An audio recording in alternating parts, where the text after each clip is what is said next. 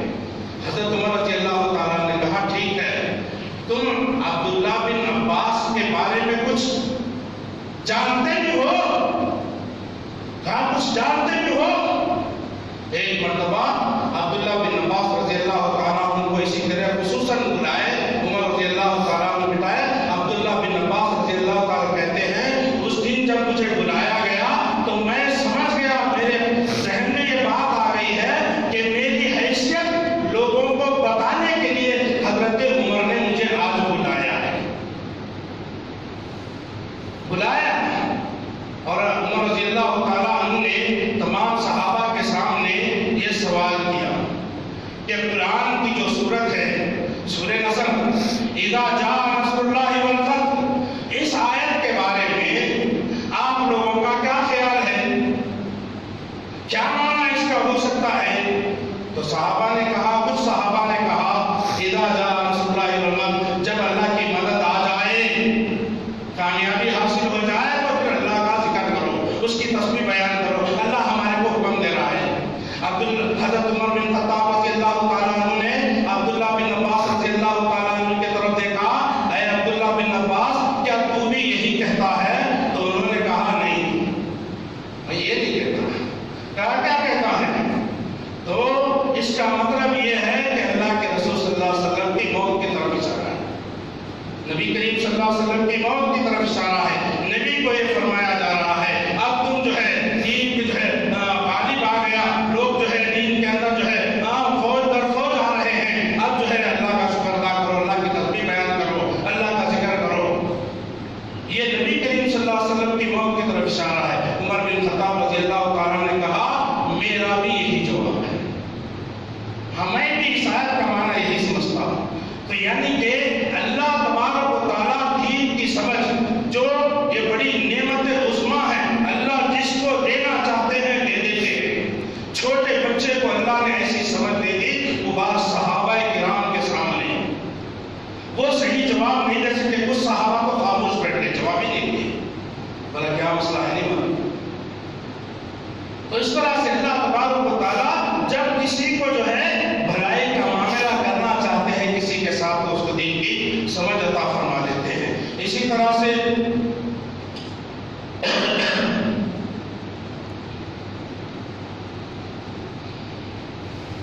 حضرت عمر رضی اللہ تعالیٰ عنہ نے اچھا جب فتح نصرت آ جائے، یعنی اس کا معنی جو ہے فتح نصرت جب آ جائے تو عبداللہ بن عباس رضی اللہ عنہ کہا اے پیغمبر اپنے رب کی تسبیح اس کی خوبیوں کے ساتھ بیان کر اور اسی سے اپنی لفظوں کی معافی مانگ، یقیناً وہ بہت رجوع کرنے والا ہے۔ اچھا، اللہ کے رسول صلی اللہ علیہ وسلم کے سامنے ابو ہریرہ رضی اللہ تعالیٰ عنہ حدیث کے راوی ہیں، فرماتے ہیں کہ اللہ کے رسول صلی اللہ علیہ وسلم سے سوال کیا گیا، اے اللہ کے رسول صلی اللہ علیہ وسلم لوگوں میں سب سے زیادہ معزز کون ہے؟ سب سے زیادہ معزز کون ہے؟ آپ صلی اللہ علیہ وسلم نے فرمایا ان میں سب سے زیادہ اللہ سے ڈرنے والا ہے، جس کے پاس تقویٰ ہے، اللہ سے ڈرنے والا ہے، وہ زیادہ معزز ہے۔ صحابہ نے کہا اللہ کے رسول صلی اللہ علیہ وسلم ہمارے سوال کا مطلب یہ نہیں ہے، ہم اس بارے میں نہیں پوچھنا چاہتے ہیں۔ تو پھر اللہ کے رسول صلی اللہ علیہ وسلم نے فرمایا پھر تو یوسف علیہ السلام ہیں، یوسف علیہ السلام معزز ہیں، کیونکہ وہ خود بھی پیغمبر ہیں، وہ نبی ہیں، باپ بھی نبی ان کے دادا بھی نبی ہے، ان کے پردادا بھی نبی ہے، خلیل اللہ ہے۔ لوگوں نے کہا اللہ کے رسول صلی اللہ علیہ وسلم ہمارا مطلب یہ بھی نہیں ہے، اس بارے میں بھی نہیں ہے۔ تو پھر اللہ کے رسول صلی اللہ علیہ وسلم نے فرمایا کہ تم جو ہے عرب کے قبیلوں کے بارے میں پوچھنا چاہتے ہو تو سن لو، جو دور جاہلیت میں جس کی عزت تھی، آج جس کی عزت تھی، اسلام لانے کے بعد بھی آج اس کی عزت دور جاہلیت، بشرطے کہ دین کی سمجھ حاصل کر لے۔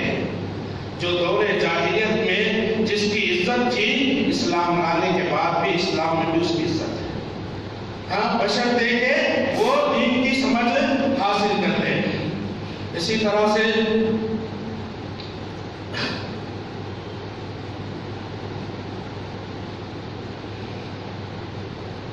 اب ان تفصیلات سے بہرحال وقت کتنا ہے؟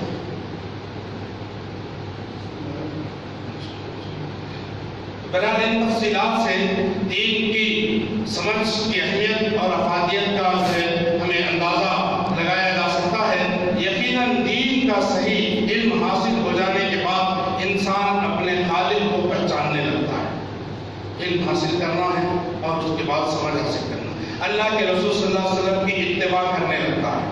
دین کا علم اور اس کا فہم جب آ جائے تو وہ اللہ تبارک و تعالیٰ کو پہچانے گا اور نبی کریم صلی اللہ علیہ وسلم کی اتباع اور اطاعت کرنے لگے گا، اور حلال اور حرام کی تمیز اس کے اندر ہوگی، اور جو ہے سچ اور جھوٹ کی پہچان اس کے اندر آئے گی، اور نفع اور نقصان کے درمیان وہ فرق محسوس کرنے لگے گا۔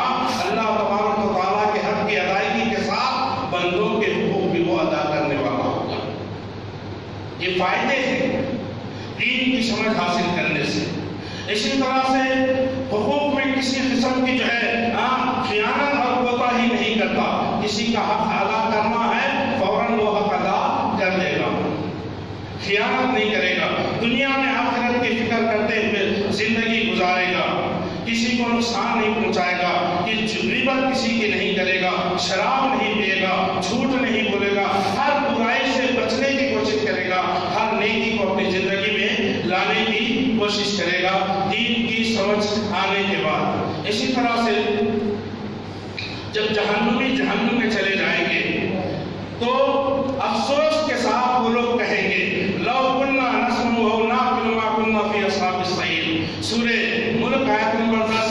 اگر ہم سنتے ہوتے، آج دنیا میں ہم سن رہے ہیں، لوگوں کی حق بات سن رہے ہیں، قرآن کی بات سن رہے ہیں، حدیث صحیح حدیثوں کی بات سن رہے ہیں، حق کی بات جو ہے لوگ بیان کر رہے ہیں، ہم سن رہے ہیں، لیکن جو ہے اس کو عمل میں نہیں لاتے۔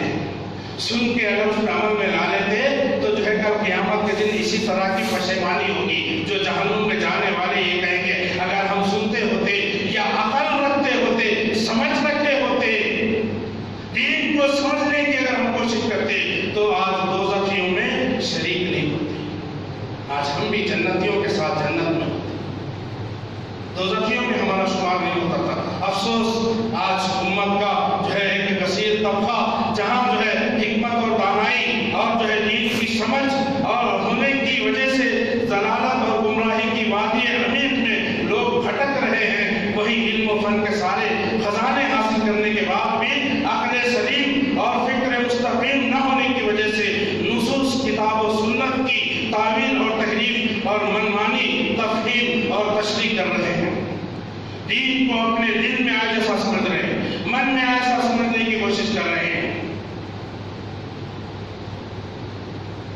دین کو قرآن کی ایک ایک آیت کو میرے بھائیوں صحابہ کے منہج سے، صحابہ کے پہل سے سمجھنا، اپنی مرضی سے دین کو باپ داداؤں سے سمجھنے کی کوشش نہیں کرنا، دین کو کسی ایک شخصیت کے ذریعے سے سمجھنے کی کوشش نہیں کرنا، دین کو میجارٹی کی طرف دیکھ کر کے میجارٹی کے ذریعے سمجھنے کی کوشش نہیں کرنا کہ بھائی اتنے لوگ زیادہ ہیں لہذا یہ حق پر ہو سکتے ہیں، میں ان کی سنوں گا، بولے یہ فلانے بزرگ ہیں، یہ فلانے عالم ہیں، یہ فلانے امام ہیں، فلانے جو ہے مجتہد ہیں، فلانے فقیہ ہیں اور ان کے پاس اتنا علم ہے لہذا میں انہی کی سمجھ سے دین کو سمجھوں گا، نہیں، باپ دادوں کے ذریعے سمجھوں گا، نہیں، دین کو سمجھو صحابہ کے سمجھ سے،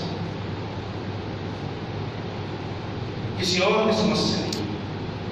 وَمَن يُشَاقِقِ الرَّسُولَ مِن بَعْدِ مَا تَبَيَّنَ لَهُ الْهُدَىٰ وَيَتَّبِعْ غَيْرَ سَبِيلِ الْمُؤْمِنِينَ نُوَلِّهِ مَا تَوَلَّىٰ وَنُصْلِهِ جَهَنَّمَ وَسَاءَتْ مَصِيرًا۔ اللہ کے رسول صلی اللہ علیہ وسلم کی جو مخالفت کرتے ہیں اور مومنوں کا راستہ چھوڑ کر کے جو غیروں کے راستے کو اختیار کرتے ہیں، نُوَلِّهِ مَا تَوَلَّىٰ، ہم ان کو ادھر ہی ڈھکیل دیں گے جدھر وہ جانا چاہتے ہیں، وَنُصْلِهِ جَهَنَّمَ وَسَاءَتْ مَصِيرًا، ان کو جہنم میں ڈال دیں گے اور جہنم بڑا برا ٹھکانہ ہے۔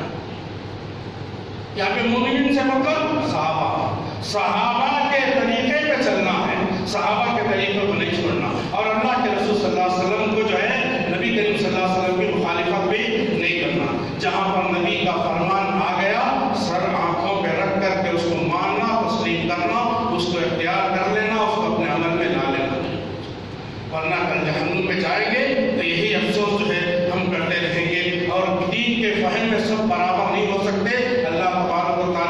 کبھی کسی چھوٹے کو زیادہ سب فہم دیتا، کبھی کسی کو زیادہ جو ہے بڑے کو کسی کو زیادہ دین کی سمجھ دیتا. جیسا کہ اللہ کے رسول صلی اللہ علیہ وسلم نے ایک مرتبہ فرمایا صحابہ کے سامنے کہ اللہ تبارک و تعالیٰ نے ایک بندے کو اس بات کا اختیار دے دیا ہے کہ دنیا کے اندر جو چمک دمک ہے، دنیا کی جو رونق ہے یا دنیا کا جو مال و متاع ہے، اس میں سے کچھ لے لے یا اللہ کے پاس اپنے رب اللہ کے پاس جو رکھا ہوا ہے اس کو اختیار کر لے. تو بندے نے اس چیز کو اختیار کر لیا جو اللہ تبارک و تعالیٰ کے پاس ہے. تو حضرت ابو بکر صدیق رضی اللہ تعالیٰ عنہ رونے لگے. صحابہ نے کہا کہ یہ آدمی کو کیا ہو گیا؟ یہ بوڑھے ابو بکر صدیق رضی اللہ تعالیٰ عنہ کیا ہو گیا کہ اللہ کے رسول صلی اللہ علیہ وسلم کسی بندے کی بات بتا رہے اور یہ رونے لگے. لیکن کچھ دنوں کے بعد معلوم ہوا کہ وہ بندہ خود اللہ کے رسول صلی اللہ علیہ وسلم صلی اللہ علیہ وسلم نے اپنے بارے میں بتا رہے تھے. ابو بکر صدیق رضی اللہ تعالیٰ عنہ صحابہ فرماتے ہیں ہمارے اندر سب سے زیادہ سمجھدار آدمی تھے، سمجھ جاتے تھے. تو اسی طرح سے میرے بھائیوں دین کی سمجھ کے لیے دعا کرتے رہیے. چھوٹا بڑا مت دیکھیے، اللہ بتا دیں کس کو جو ہے دین کی سمجھ دے دیتے ہیں. سمجھ اگر مل گئی تو الحمدللہ بڑی بات ہے. اور جو ہے دین کا علم حاصل کرنا ہمارے اوپر فرض ہے. اللہ کے رسول صلی اللہ علیہ وسلم نے فرمایا طلب العلم فریضۃ علی کل مسلم، ہر مسلمان کے اوپر دین کا علم حاصل کرنا یہ فرض ہے. دین کا علم نہیں ہے میرے بھائیوں عمل نہیں کر سکیں گے. ہر چیز کے اندر علم کا ہونا ضروری ہے، علم کا ہونا لازم اور ضروری ہے.